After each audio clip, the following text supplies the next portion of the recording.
we're doing the work of the American people and the American warfighter. But second, the President said to me, I want you to restore the warrior ethos of our military, full stop.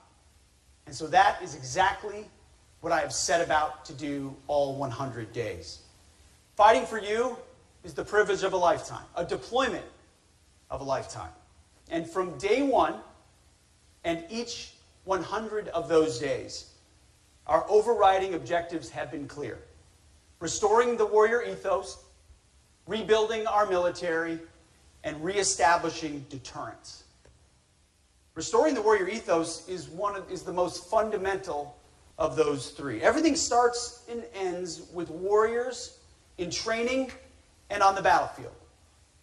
We are leaving wokeness and weakness behind and refocusing on lethality, meritocracy, accountability, standards, and readiness. One of the early actions we did was to commission a review of military standards, training standards, physical standards, gender-neutral standards for combat roles. To be the world's most lethal and effective fighting force, you have to set and maintain high standards for our men and women in uniform. High, equal, and unwavering. To be lethal, you have to trust that the warrior alongside you in battle, or the troops fighting in the unit that many of you will lead, are capable, truly physically capable of doing what is necessary under fire. They need to be fit, not fat. Sharp, not shabby. Especially our leaders. And that's why we're reviewing how the department has maintained standards in the past 4 years, and whether those standards have dropped, formally or informally. We're also welcoming back former service members who were wrongly forced to leave the military. More than 8,700 service members were involuntarily separated for not taking an experimental COVID-19 vaccine. Others were more informally pushed out or decided to get out. We are welcoming actively back those warriors of conscience. We've sent letters out. We're seeking them out. We want them back. They never should have been forced to come back quickly. Personnel and Readiness Department is working in real time to make that process more and more efficient, more and more direct every single day. And as we welcome those warriors back, we've said goodbye to the harmful effects, culture, and inclusion programs. We're AI content, eliminating quotas, and promotions are based on performance, not immutable characteristics. DE at DOD. Based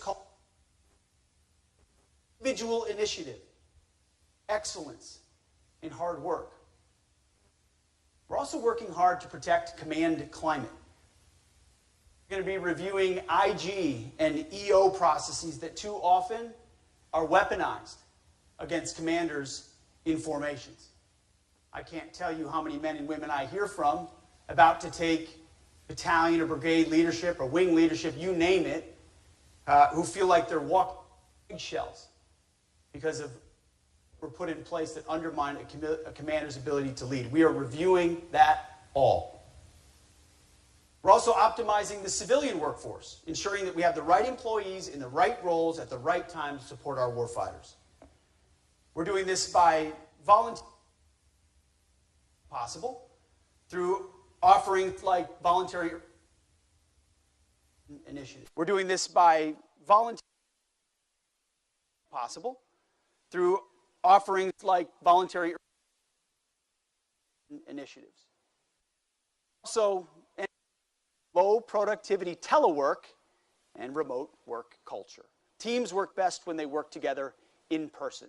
Butts in seats, not on Zoom. We're making accountability and high performance the watchwords for the department.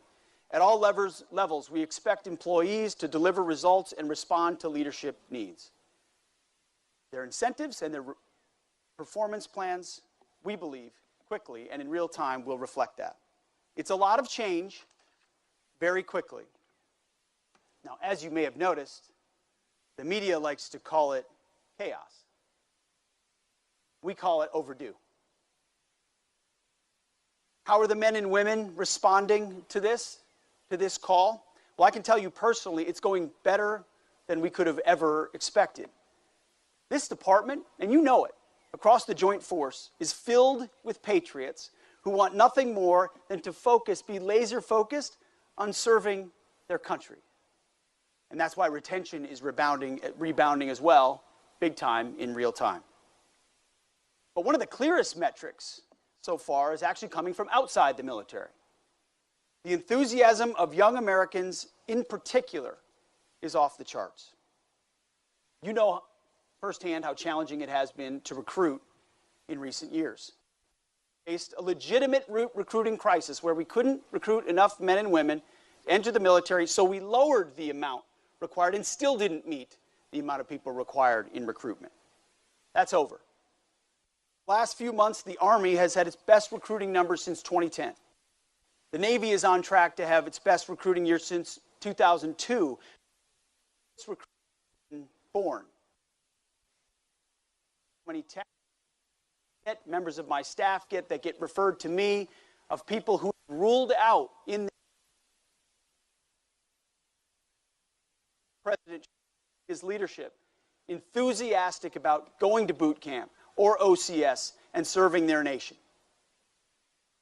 The other branches are on track to well exceed their targets as well. It is a recruiting renaissance in America of America's best and brightest.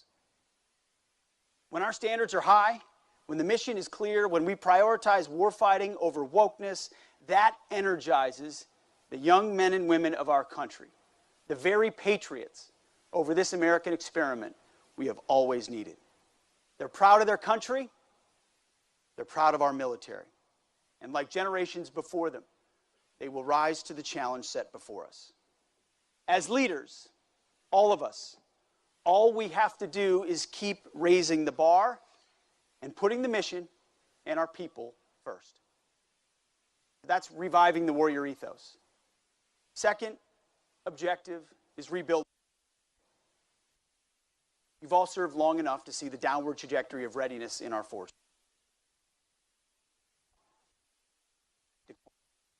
And that well underway just 100 days in. He has declared and delivered on building our military.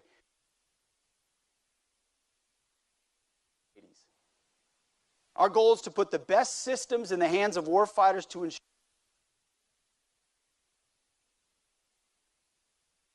minimum lethality. You should never be in a fair fight. That's our job.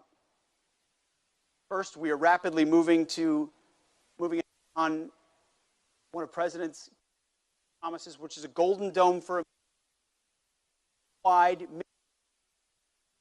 to protect Americans from the threat of nuclear, hypersonic, and conventional weapons here in our homeland. Another incredibly exciting program is the newly announced and further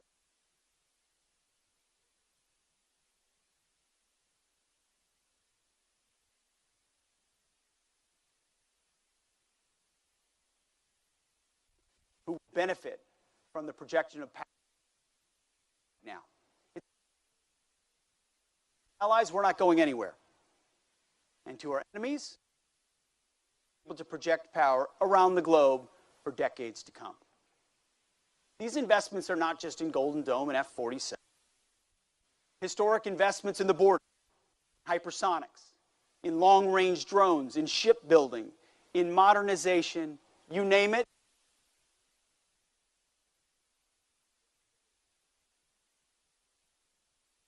Any time while our citizens will be protected from the worst that our enemies could possibly throw at us, defending the homeland. Just these marquee programs. We've been assessing the department from top to bottom to ensure that we're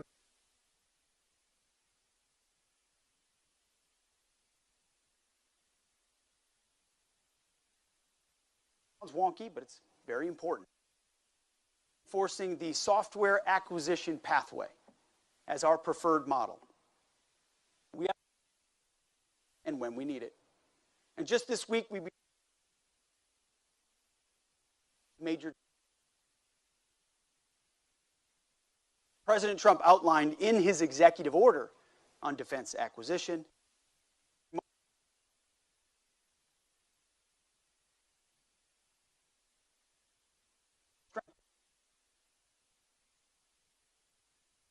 the last 4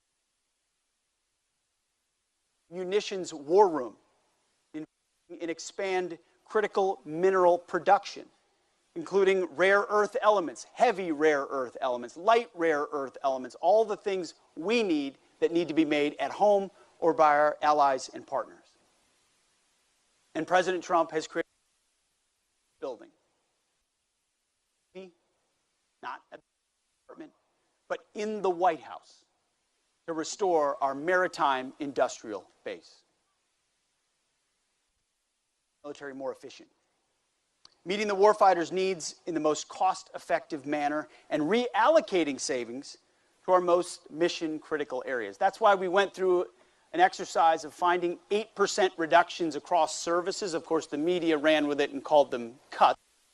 No, this is how you plan and prioritize, is you look where you can do more with less, and you shift out old priorities and move in new.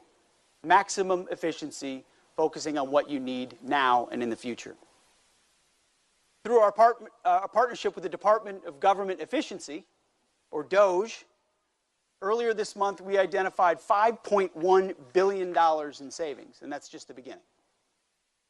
We're ending contracts for business process consulting, enterprise cloud IT services, and duplicative IT services. Massive contracts that no one ever looks at, where people push a lot of paper and make a lot of PowerPoints and give a lot of consulting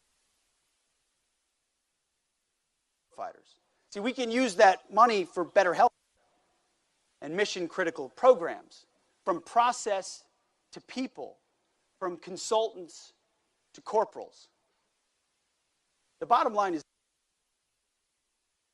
force for the challenge. We're prioritizing what works and cutting what does not. And yes, as the President announced from the Oval Office, what's the reason that the previous administration left?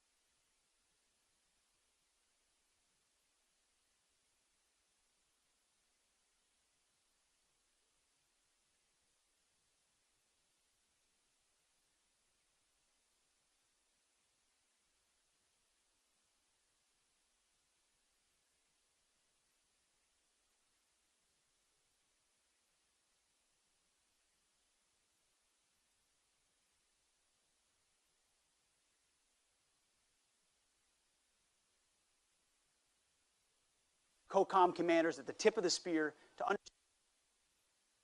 and delivering it.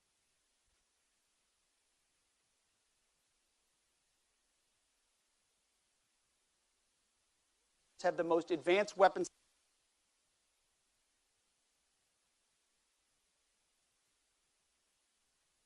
point, which leads to our third, reestablishing deterrence. After 4 years of deferred maintenance under the Biden, most importantly, and you saw it from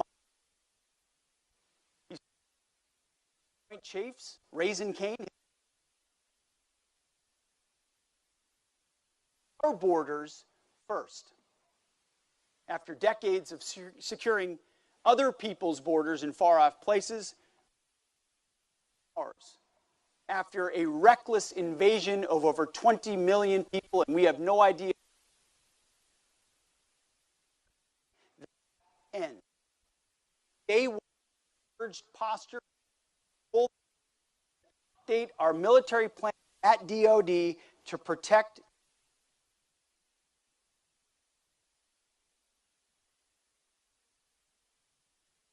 cartels, drugs, violence, death under the Trump administration, it ends.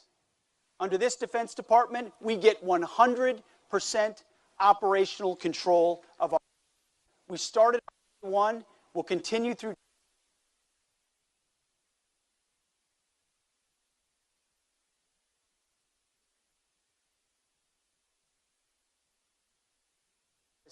$97 border crossings compared to the same period in 2024. Monthly encounters dropped from 250,000 encounters, most of which are false asylum claims. You also have the known gotaways and the unknown gotaways, so it's much higher than 250,000. You don't know where most of these people are coming from. Now to the trickle of a few thousands, most of which we're interdicting and engaging because of our force posture on the border in real time. It starts with people, it moves to infrastructure and surveillance. And our American troops, you should see their morale on the border. It's incredible when you're defending your own homeland with robust and sufficient assets, and you are able to interdict. Changes the whole game. We just designated a trial area for a new national defense area, where our troops now, instead of just looking at the border with binoculars and wondering who that person is and hoping CBP interdicts them, can now temporarily take action to temporarily detain those folks and hand them over to CBP because of that authorized zone. It's a sea change from the open season that was the previous administration. But not just here at home. In 3 of the most strategically important regions in the world, we are increasing allied burden sharing while we increase deterrence. America first doesn't mean America alone. It means we expect our allies to step up, to be true force multipliers for freedom. This approach ensures we achieve peace through strength.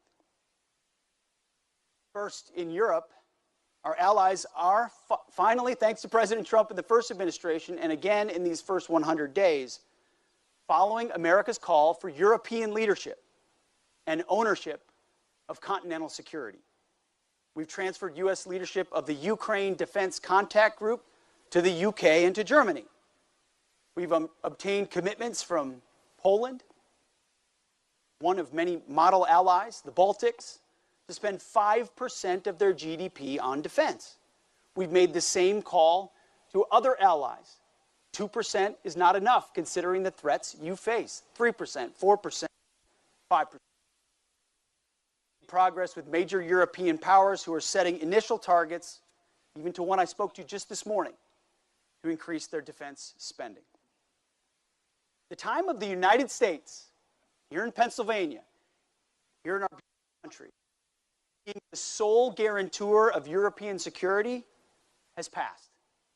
It's long overdue.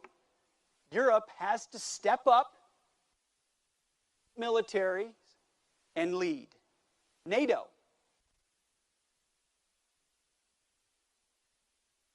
In the Middle East, we're pursuing stability and deterrence to the threats that exist there. President Trump has made it clear that America is fully committed to the security of our great allies in Israel.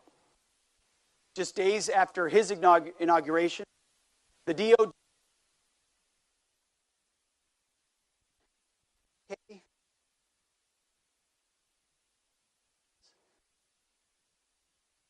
blocked the defense.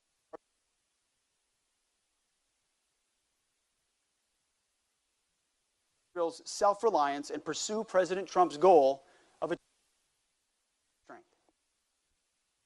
In Yemen, the Defense Department is executing lethal operations against Houthi terrorists. Our forces have struck hundreds of targets and decimated Houthi leadership, substantially reducing their capabilities and the threat to U.S. ships in the Red Sea and across and through the BAM. We have demonstrated America's commitment to defending our interests and restoring freedom of navigation, which we will do and are doing. This is a clear, limited mission executed with ruthlessness. Full stop. We will run our ships through that BAM.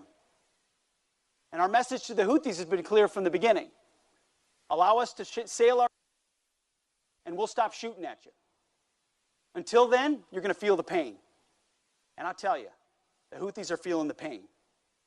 We have demonstrated any aggression against Americans will be met with decisive action, unlike what that region saw under the Biden administration. But this is not nation building. This is not land wars. This is not endless wars. This is not regime change. This is clear-eyed American national interests, decisively and overwhelmingly. Third, and most importantly, we are deterring communist China in the Indo-Pacific and around the world. To deliver peace in this region, we're delivering a more forward regional force posture. We're supporting allies and partners. Allies and partners are our force multipliers as they strengthen their own capabilities, including in Taiwan. We're also connecting U.S. allies and partners to and more resilient. And there will be a lot more of it. In fact, in March, I took my first trip to the Indo-Pacific as secretary. The first trip to Guam in 20 years from a defense secretary. I traveled to the Philippines to meet with President Marcos and his Secretary of National Defense. We reaffirmed the long-standing strength of the U.S.-Philippines alliance, a key piece in our strategy to deter and counter the communist Chinese. We also traveled to Japan on that same trip, and later on a trip that a few of you may have seen to Panama. At each stop, we announced new bilateral exercises, increased cooperation, foreign military sales deals, commitment to President Trump's vision of peace through strength. In the Philippines, we are deploying more advanced capabilities, including Nemesis anti-ship missiles. In Japan, we announced Phase 1 of upgrading U.S. Forces Japan into a full-blown Joint Forces headquarters. In Panama, we secured a framework for first of Panama Canal passage for U.S. military vessels and auxiliary vessels, as well as the additional presence of U.S. troops stationed through both sides of the Panama Canal. As I said then, and I will reaffirm today, the President pledged to take back the Panama Canal from Chinese influence. And with our partners, we're doing just that, right in our own backyard. At every step, we are carrying out our strategy to increase against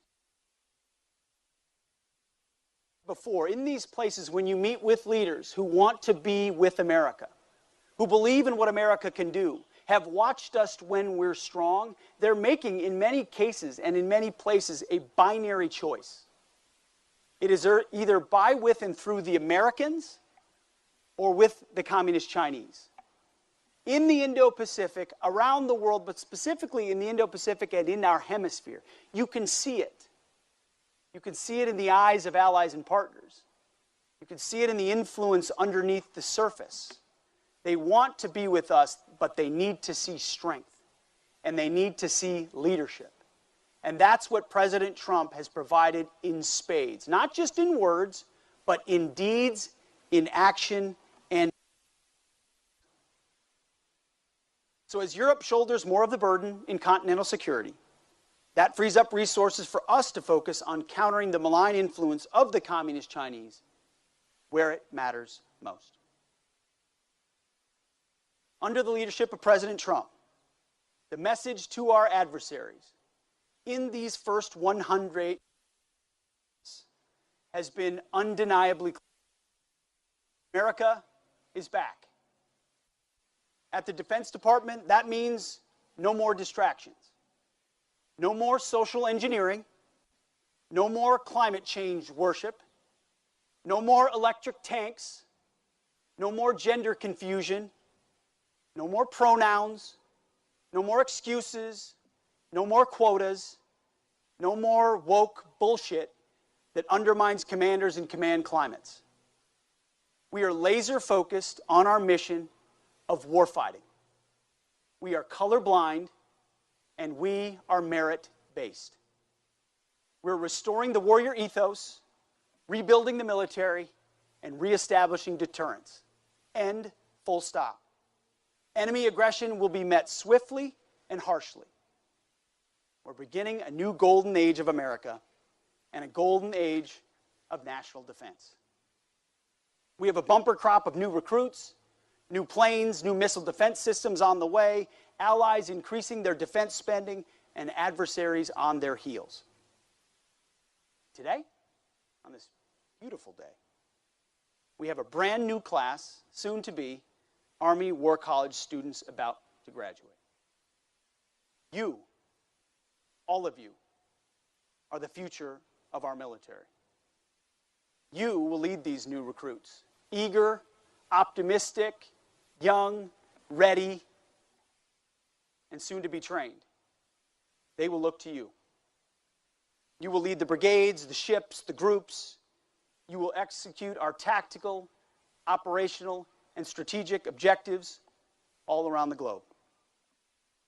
You will set the standard. We're counting on you. And I know that you will deliver at each and every step with distinction. God bless you. Godspeed to all of our warriors, and thank you for having me today. Appreciate it. Thank you.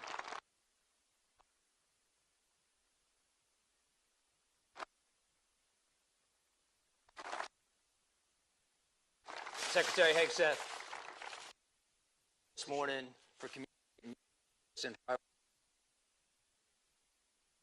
of 35 years of service to our nation, that at the heart of the warrior ethos are disciplined, fit, and confident soldiers. We've been investing for most of this past year in the intellectual fitness of the leaders that are on the field here with you today, but we're gonna take a step away from that for the next several days and engage on the fields of friendly strife and demonstrate some physical fitness. There's still, I've been told, some open spots on our teams here. What Softball, teams? soccer, functional fitness, running, pickleball, shooter's choice, sir. But I got a good lefty swing. I'll maybe join the softball team. well, then you'll be in uniform with this, sir. We want to present that to you, and thank you for your time. Well, I appreciate it. Very good. Thank you very much. Thanks, sir. Appreciate you, sir. Thank you. Thank you all. Appreciate it.